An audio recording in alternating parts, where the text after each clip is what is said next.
Dur abbaa kooddiin akka obboleessaa akka abbaa akka haadhaattis waliin taphadha ture. Irra gangaladheeffataa jira ture. Har'a garuu gaafa harkaan qabu na kubanaan jedha. Rabbi abbaa kunaaf fayyisuu du'aa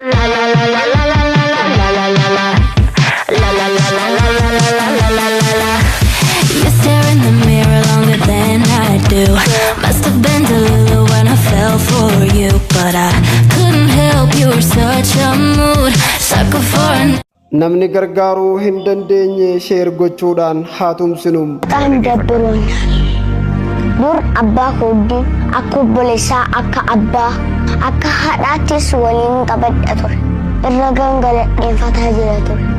Har'a garuu gaafa harkaan qabu na kubanaan jedha.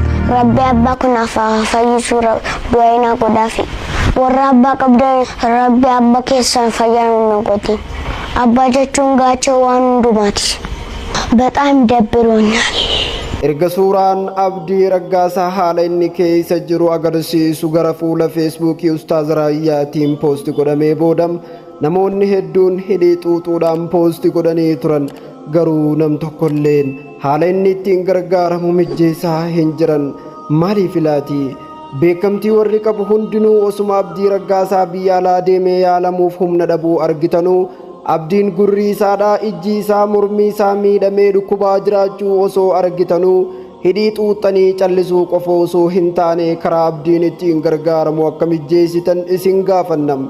Miidhaan Abdii Raggaasaa keessa jiru ulfaataadham. Gurri isaa kan bitaa irraa citeeram.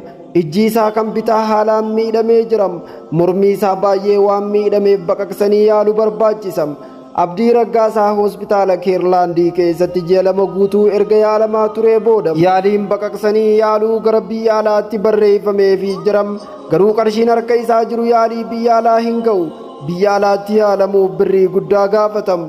Abdiin qarshii san dhabee amma mana isaatti aadaa jira. Suuraan fuula isaa haala nama rifachiisuu fi qalbii nama cabsu keessa jiraachuu argitanii jirtum. Abdiin na gargaaraa jees fuula feesbuuk irra dubbatee jiram namni ni callise. Warri kalee isa gargaarsisaa turaniis har'a kunoo bira hin jiran. Amma kophaatti hafee hawaasa isaa kadhachaa jiram. Haala mijjeessuun Abdiin akka gargaaramuuf waamicha obbolummaa Islaamaa isin gaafannam. Namoota beekamtii qabu mara ilaallatam. Dhimmi kun dhimma obbolummaa Islaamaati. Rabbiin beekamtii isiniif kennee jiram. Beekamtii keessan har'a Abdii biyya alaatti wal'aansisuu ni danda'a jennee abdii qabna fedha Rabbiitiin.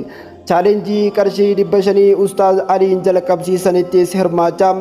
Gargaarsi Abdii Raggaasaa gara pilaatfoormii tiiktaakiitiin bifa namoota hunda hirmaachiseen osoo godhamee jennee abdii isinirraa qabnam. Waamicha kana waamicha kabajaa isiniif goonaa akka hirmaattan abdii qabnam inshaa Allah yaa Rabbi fayyisi.